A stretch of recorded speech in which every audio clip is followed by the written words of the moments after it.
Nessa aula de hoje, nós vamos falar um pouquinho da morfologia interna e da fisiologia dos artrópodos. Bom, com relação ao sistema respiratório, alguns artrópodos eles não apresentam nenhum tipo de estrutura para trocas gasosas, principalmente naquelas espécies que são microscópicas e nas larvas. Nestes artrópodos, a respiração é cutânea, ou seja, ela vai ocorrer por toda a superfície corpórea.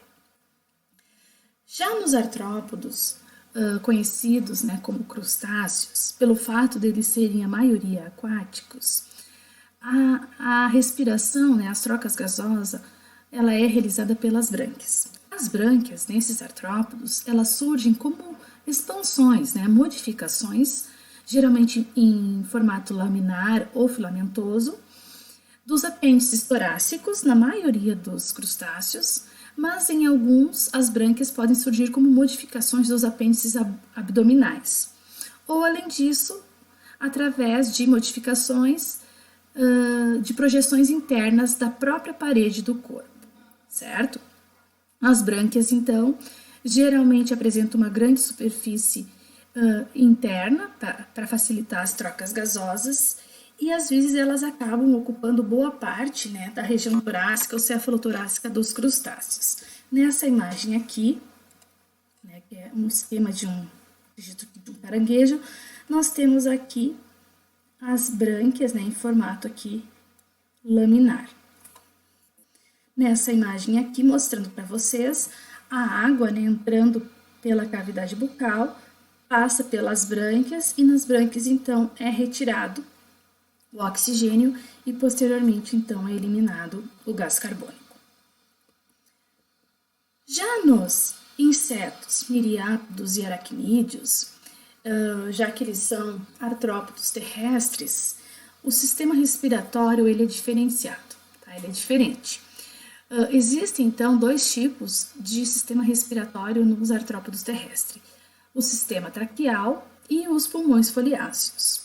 O sistema traqueal ele é formado por uma invaginação do tegumento, ou seja, o tegumento se desenvolve para dentro. Esse sistema ele inicia em espiráculos ou estigmas, ou seja, são aberturas externas, muitas vezes localizadas nas laterais dos segmentos abdominais. Logo após essas aberturas nós temos as traqueias e as traquéolas, que se ramificam no interior do corpo dos artrópodos, chegando a penetrar na hemocele ou até mesmo nos tecidos. O que vale ressaltar aqui com relação ao sistema traqueal é que as traqueias elas possuem um contato direto com os tecidos, então elas chegam diretamente nos tecidos. Então, nesses artrópodos, especialmente os insetos, os miriápodos e alguns aracnídeos que apresentam traqueias, os gases respiratórios não entram em contato com o sistema circulatório, ou seja, o sangue não vai transportar gases, porque os gases vão diretamente para os tecidos através das traqueias. Então, do meio externo, através das traqueias, o oxigênio chega aos tecidos, não tendo aí necessidade do sangue fazer a distribuição desses gases, tanto do oxigênio quanto da eliminação do gás carbônico. Então, aqui mostrando um esquema, nós temos então o espiráculo, ou estigma, uma abertura, depois segue a traqueia ela se ramifica em traquéolas e essas traquéolas entrando em contato direto com os tecidos. Aqui, no caso, um tecido muscular. Então, o oxigênio vai chegar direto ao músculo, aqui um exemplo de tecido muscular. O sistema traqueal, então, ele vai levar através desse sistema de canais o oxigênio até as células dos tecidos e eliminar o gás carbônico. Geralmente, as aberturas das traqueias, os estigmas, estão aqui na lateral dos segmentos abdominais. Então, aqui mostrando um esquema do oxigênio indo direto para os tecidos. Então, o sistema traqueal ele é comum nos insetos, nos miriápodos e em alguns aracnídeos. As traqueias, elas se alargam em determinados pontos, formando sacos aéreos, tá? E esses sacos aéreos, eles são observados principalmente em insetos de voo rápido. Estes sacos aéreos, eles possibilitam o armazenamento do oxigênio, como também a ventilação. Em muitos insetos, os espiráculos são geralmente providos de um mecanismo de fechamento que reduz a perda hídrica. Então, evita que a água seja perdida através dessas aberturas. E em alguns também, em alguns insetos, há estruturas filtradoras que vão impedir a entrada de pó e parasitas, além, obviamente, de reduzirem a perda de água. Então, como são aberturas, essas aberturas podem favorecer a entrada de micro-organismos, de parasitos, enfim, até mesmo sujeiras, né, substâncias do ambiente, e aí com isso existem estruturas que vão filtrar e evitar então que esses micro-organismos, esses sujeira, né, propriamente dito, entram para dentro do corpo desses artrópodos e além disso reduz a perda de água. Então aqui nós temos mostrando então que em alguns pontos, né, existem expansões, né, das traqueias, formando esses sacos aéreos que muitas vezes podem servir para armazenamento do oxigênio, especialmente naqueles insetos com voo rápido que demandam um grande consumo de oxigênio. Então, eles têm ali uma reserva de oxigênio que vai ser utilizada principalmente, né, durante o voo. Aqui, então, mostrando, né, uma estrutura, mostrando, então, um aparelho filtrador aqui na entrada, né, no estigma, que vai evitar, então, que partículas ou micro-organismos entrem para o interior das traqueias. Bom, além das traqueias, alguns aracnídeos apresentam pulmões foliáceos, também chamados de filotraqueias. Cada pulmão, ele consiste, então, ele é formado por uma bolsa, formado também pela invaginação da parede abdominal ventral, então, parte do tegumento na parte ventral do abdômen se desenvolve para dentro, né, por isso invaginação, se dobram, formando o aspecto de uma folha, né, formato de lamelas, sendo que a difusão gasosa vai ocorrer no interior, obviamente, dessas lamelas. Então, aqui nós temos a abertura, né, do pulmão foliáceo e aqui as lamelas distribuídas e mostrando para vocês o esquema aqui de entrada de oxigênio e eliminação do gás carbônico. Os pulmões foliáceos, geralmente, eles abrem-se no sulco epigástrico, que fica aqui mais ou menos na região anterior do abdômen dos aracnídeos. Tá? Isso eu vou tentar mostrar para vocês, então, numa aula prática. Com relação ao sistema circulatório, os artrópodos apresentam um sistema relativamente simples e do tipo aberto. Tá? Ele é composto por um coração, que nada mais é do que um vaso dorsal um pouco mais desenvolvido, é constituído por vasos e a hemocele. Então, a cavidade celomática, ela acaba fazendo o papel, né, de sistema circulatório. A hemocele, então, é a cavidade celomática preenchida pela hemolinfa. A hemolinfa é como se fosse, né, o sangue dos artrópodos. Esse sangue circula sob baixa pressão, de maneira lenta, passando por cavidades denominadas, então, hemoceles. O sangue, então, como eu já falei, o sistema circulatório não está envolvido com as trocas gasosas, então o sangue está apenas envolvido na distribuição dos nutrientes para todas as células que compõem o organismo, né, o corpo dos artrópodos. O coração é um tubo muscular perfurado por pares de aberturas laterais, denominadas de ósteos, e os quais, então, permitem que a linfa flua para o interior do coração durante a diástole, ou seja, o coração deles é perfurado, essas perfurações são denominadas de ósteos, e isso permite, então, que o sangue entre para dentro do coração e depois seja eliminado. Após deixar o coração, que é chamado de sístole, a hemolinfa, né, o sangue é bombeada para os tecidos corporais através de artérias. Então, e aí vai para o interior dos seios que formam a hemocele. estes seios, então, colocam, né, o sangue em contato com os tecidos. Então, aqui mostrando, então, o coração dorsal, né, ele é tubular. Então, aqui ele é um vaso dorsal um pouquinho mais dilatado. Aqui nós podemos observar, então, os ósseos, que são essas pequenas aberturas que permitem, né, o fluxo sanguíneo. E aqui as artérias que vão conduzir, então, o sangue para todo, né, o organismo, para todo o corpo dos artrópodes. Lembrando, então, que o sistema circulatório é do tipo aberto. Bom, o celoma, no caso dos artrópodes, ele vai ser dividido por 2 diafragmas em 3 cavidades, ou seja, nós temos 3 hemocélies nos artrópodes.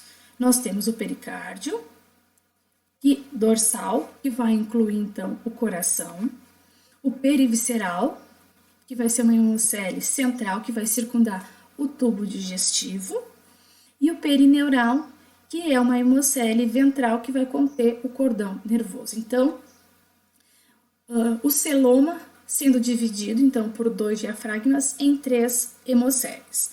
Uma delas chamada de pericárdio, outra de perivisceral e outra de perineural.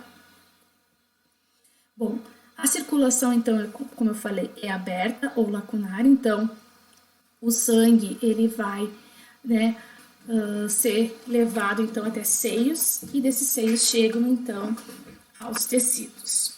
O sangue dos artrópodes, ele tem, né, vários tipos de células, e em alguns há pigmento respiratório, como, por exemplo, a hemocianina nos crustáceos, o que dá uma coloração levemente azulada, mas azulado muito, muito sutil. Ela é incolor nos insetos e a hemoglobina nos demais, então dando uma coloração avermelhada. O sangue dos artrópodes também coagula, tá? A coagulação é iniciada pelos hemócitos, que são células sanguíneas, né? Liberam, então, uma enzima que converte fibrinogênio proteico sanguíneo em fibrina. Então, mostrando aí que o sangue de alguns artrópodes podem ter pigmentos e, além disso, o sangue dos artrópodes também sofre coagulação. Com relação ao sistema digestório, em maneira geral, tá? Que eu tô falando de maneira geral. Depois, quando a gente for falar de cada subfilo de artrópode, a gente vai mostrar algumas especificações, né? Algumas generalidades do sistema digestório, assim como dos demais. O sistema, então, digestório está dividido em 3 regiões.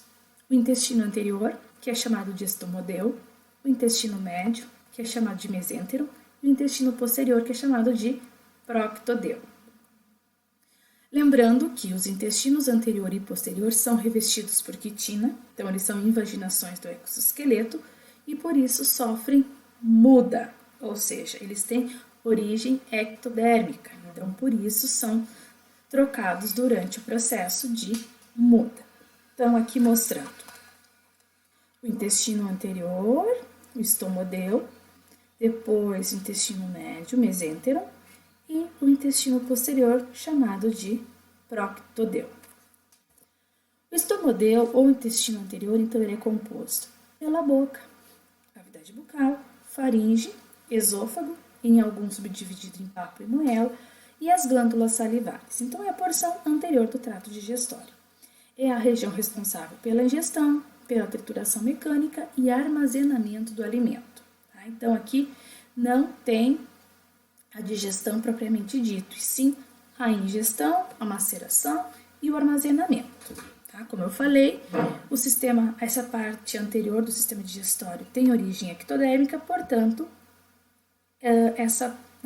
o revestimento dessa região vai ser trocada durante o processo de muda.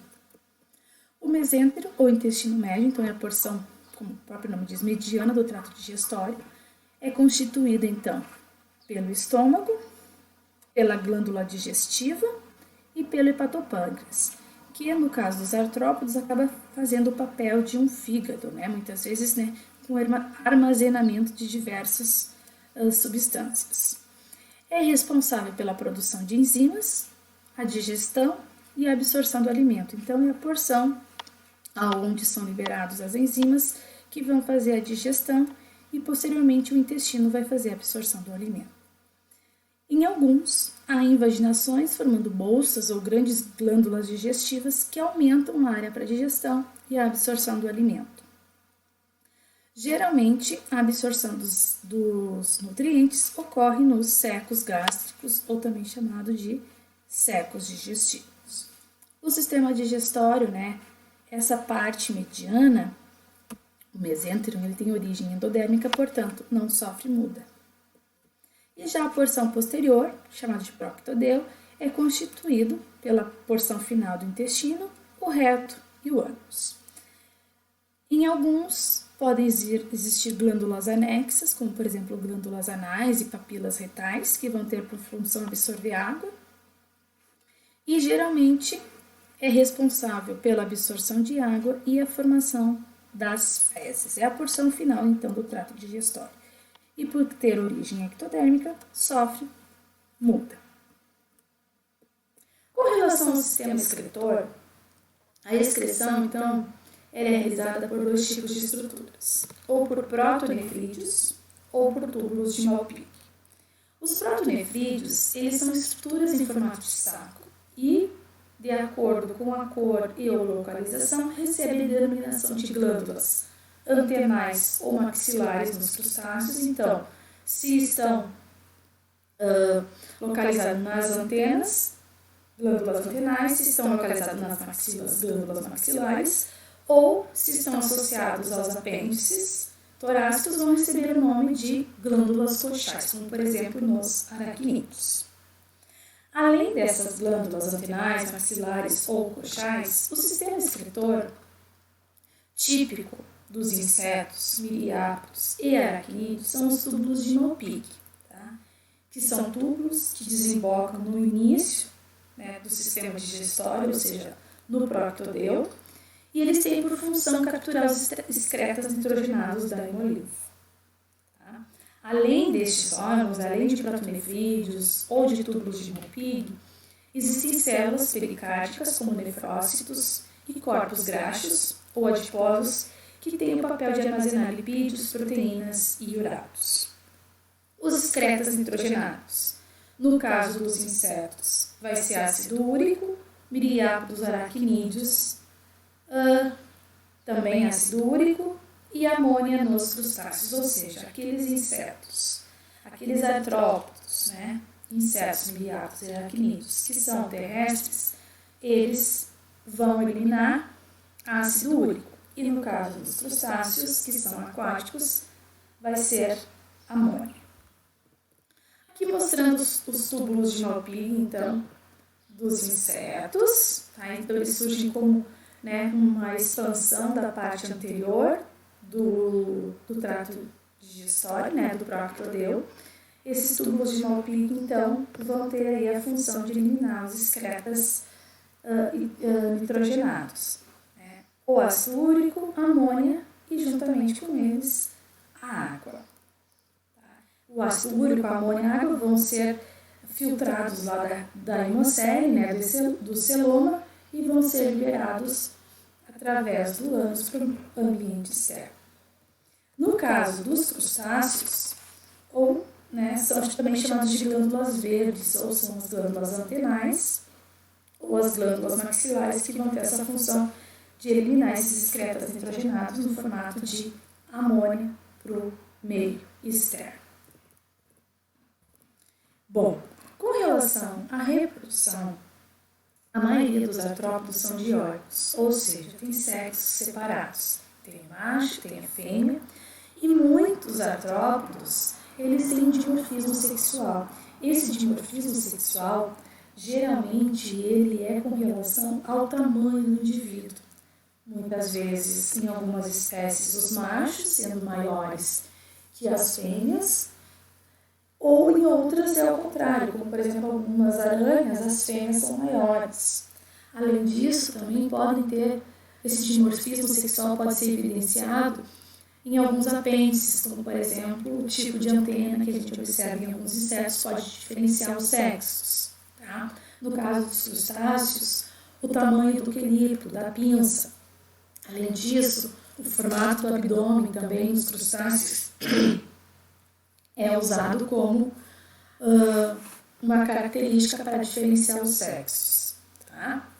Depois, quando a gente for falar de cada grupo separadamente, eu vou mostrar para vocês um pouquinho mais sobre a reprodução e especificamente se existe ou não, né, essa diferenciação morfológica entre os sexos. Tá? De uma maneira geral, então, nós temos os machos e as fêmeas separadamente.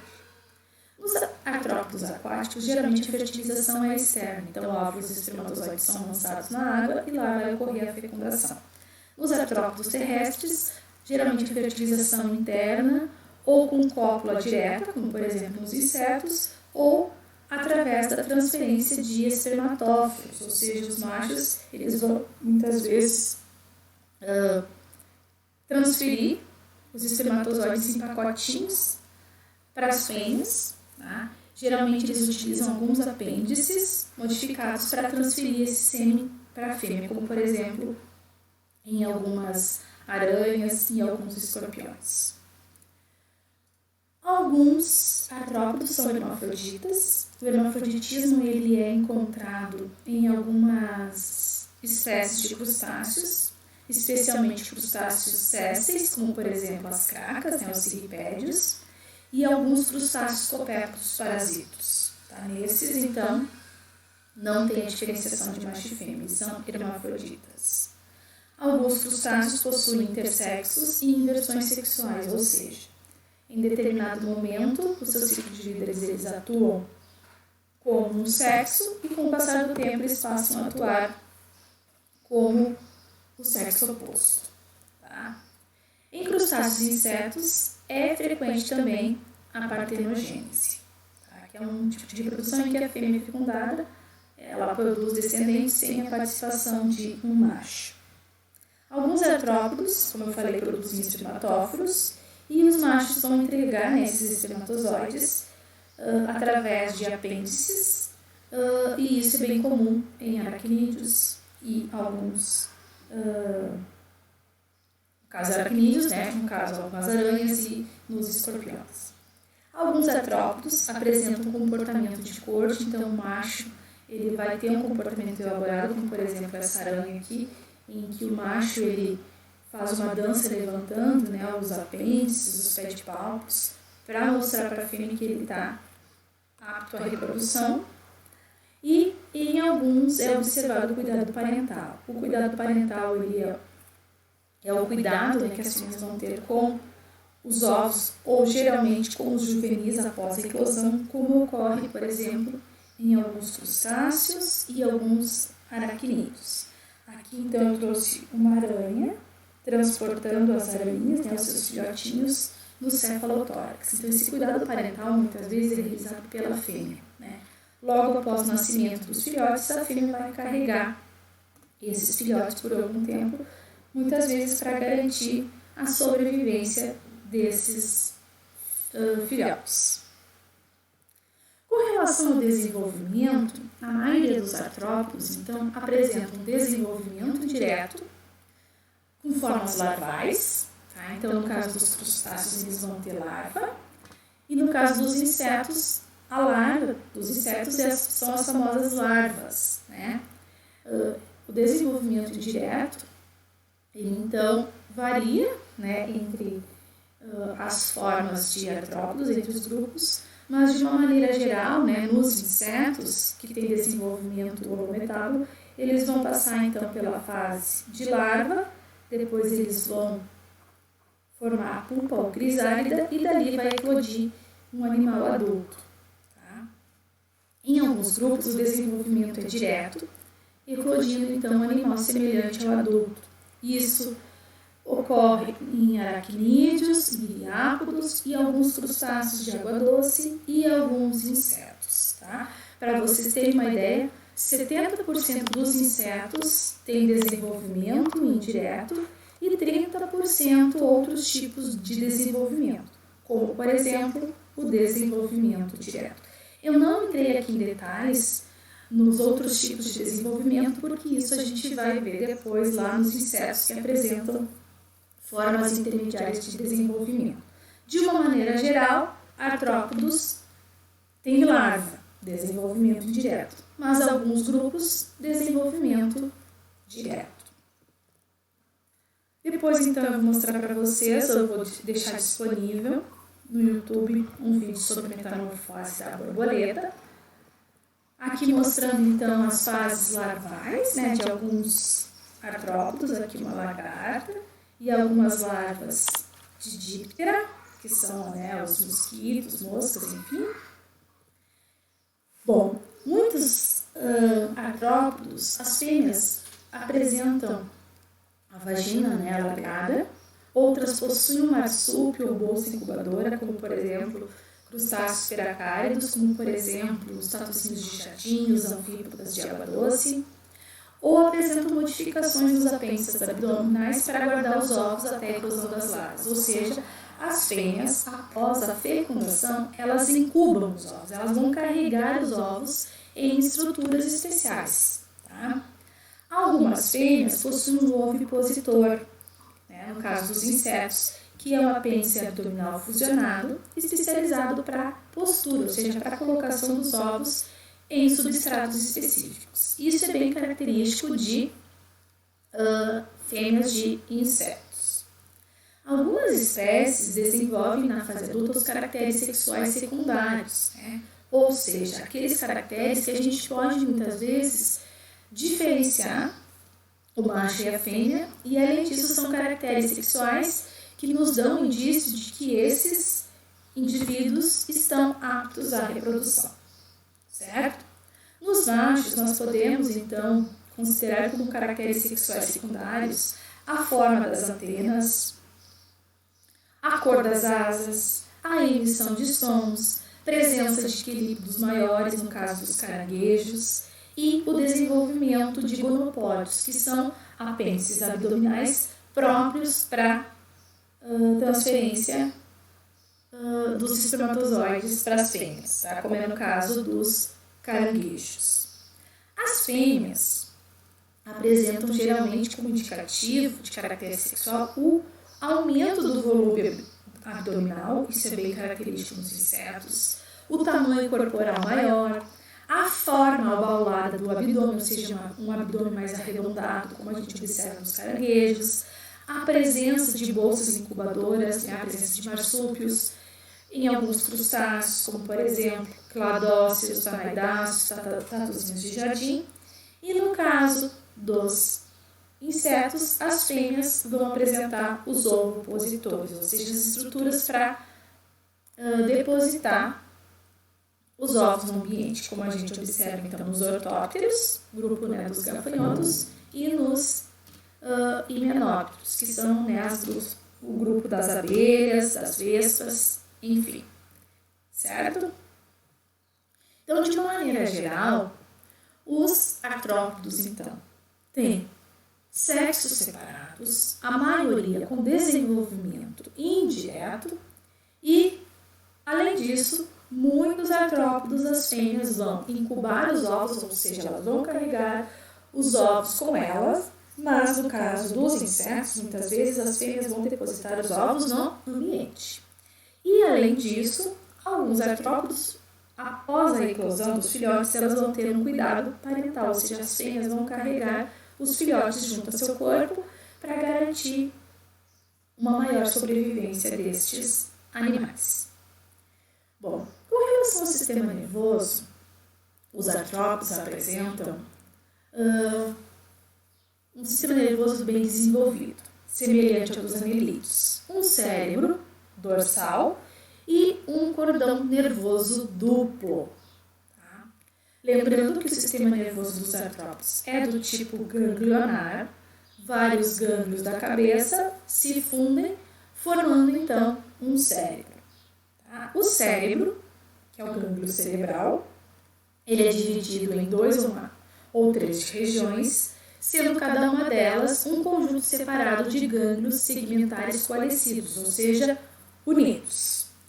O gânglio anterior forma o protocérebro, como por exemplo aqui nessa imagem, tá? Estou mostrando aqui com o cursor.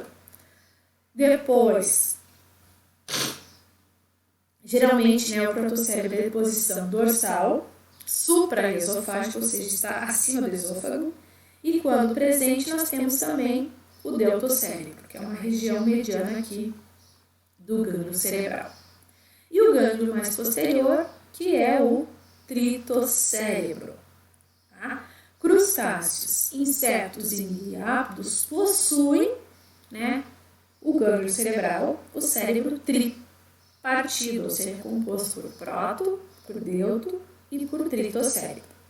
Já os quelicerados, né, grupo que inclui os aracnídeos e outros quelicerados aquáticos, como por exemplo os caranguejos de ferradura e as aranhas do mar, eles não apresentam essa região mediana aqui no cérebro. Então, eles não têm o deltocérebro.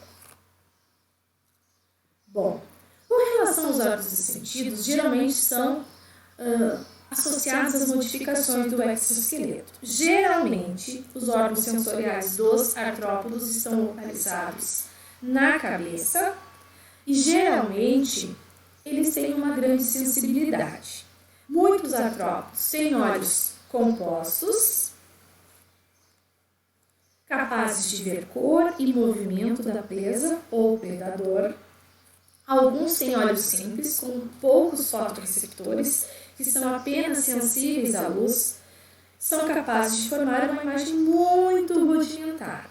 Tá? A maioria dos artrópodos, então, tem um olho composto, que é um olho formado por diversas subunidades, chamadas de omatídeo, tá? Que acabam formando uma imagem em mosaico. Tá? Nesses insetos e nos demais artrópodos que apresentam o olho composto, eles são capazes de ver cor e movimento. Além do olho composto, alguns têm olhos simples e alguns apresentam ocelos, como por exemplo, né, os insetos que têm 3 ocelos, e esses ocelos apenas detectam a intensidade e a direção de luz, então não forma imagem, né, o ocelo. Bom, como receptores externos, nós temos os receptores, né, os fotorreceptores, que são, né, como o próprio nome diz, receptores para a luz, que são os ocelos, e os olhos compostos. Aqui a gente pode, né, mostrar então as subunidades que formam o olho composto. Então, cada subunidade dessa é um omatídeo, com função quimiorreceptora, né, ou seja, para distinguir gosto e olfato, nós temos as antenas. Geralmente, esses órgãos quimiorreceptores apresentam uma cutícula fina e permeável para a passagem da substância e muitas vezes apresentam sensilas em formas de cerdas. Tá? Os mecanoreceptores, né, aqueles responsáveis pelo equilíbrio, tato e vibração, geralmente são cerdas ocas associadas a neurônios e também nós temos os tricobóticos, que são cerdas extremamente finas, sensíveis a baixas correntes do ar, e esses tricobóticos geralmente encontrados nos aracnídeos. Como receptores internos, nós temos os próprios receptores que vão levar a informação ao sistema nervoso central, necessários então à coordenação da locomoção e à manutenção da postura nos artrópodos. Bom, então, pessoal, na aula de hoje, então, eu quis mostrar para vocês um pouquinho, de maneira resumida, a morfologia, né, interna dos artrópodos. Vimos, então, o sistema respiratório, que pode variar de grupo, sendo a respiração pode ser cutânea, ou por brânquias, naqueles artrópodos aquáticos, ou por traqueias, ou por pulmões foliáceos. O sistema excretor, ele é constituído ou por protonefrídeos, ou por túbulos de Malpighi. O sistema digestório, de uma maneira geral, dividido em 3 regiões, cada uma delas exercendo uma função no papel da digestão nos artrópodos. Com relação à reprodução, os artrópodos, como eu falei, têm sexos separados, a maioria com desenvolvimento direto, algumas fêmeas incubam os ovos e algumas fêmeas podem ter também cuidado parental. Com relação ao sistema circulatório do tipo aberto, tem um coração tubular dorsal, artérias e a hemocele é que vai ter um papel aí na circulação de nutrientes e não de gases, certo? Com relação ao sistema nervoso, eles têm então um gânglio cerebral, um cérebro dorsal, e um duplo cordão nervoso, e esse cordão nervoso apresentando gânglios em cada um dos segmentos corpóreos.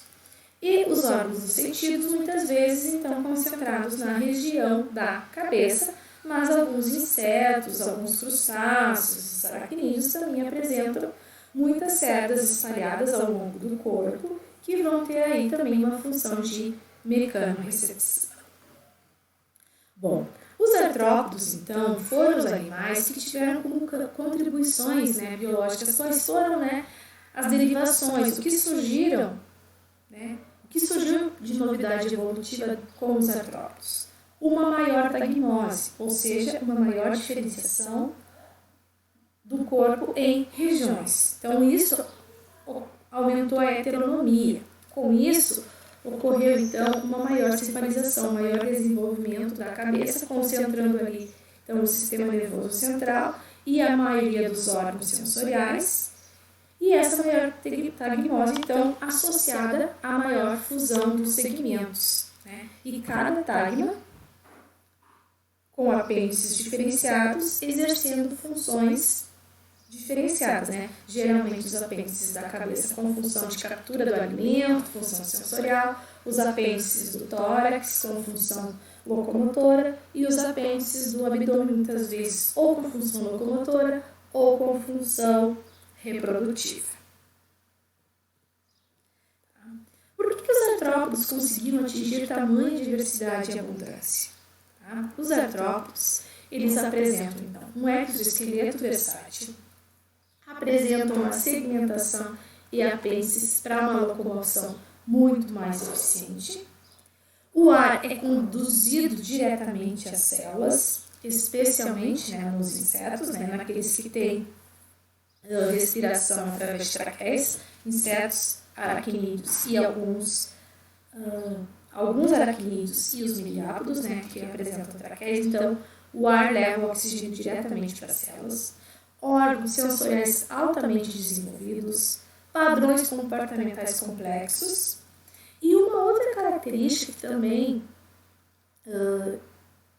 a gente não pode deixar de comentar é a limitação da competição intraespecífica através da metamorfose. Ou seja, por exemplo, naqueles artrópodes que apresentam desenvolvimento holobitábulo, ou seja, metamorfose completa, a fase larval vai ter uma forma corpórea e um hábito alimentar completamente diferente da sua forma adulta. Então, por exemplo, a lagarta de uma borboleta, ela vai se alimentar de vegetais, enquanto a sua forma adulta, a borboleta, ela vai se alimentar de pólen, de néctar. Então, não vai haver aí uma competição intraespecífica dentro da mesma espécie, porque os diferentes estágios dessas espécies que apresentam metamorfose vão ocupar nichos distintos, portanto, aí evitando a competição dentro da espécie, ou seja, a competição intraespecífica. Então, seria isso que eu tinha para colocar hoje. Qualquer dúvida, entrem em contato.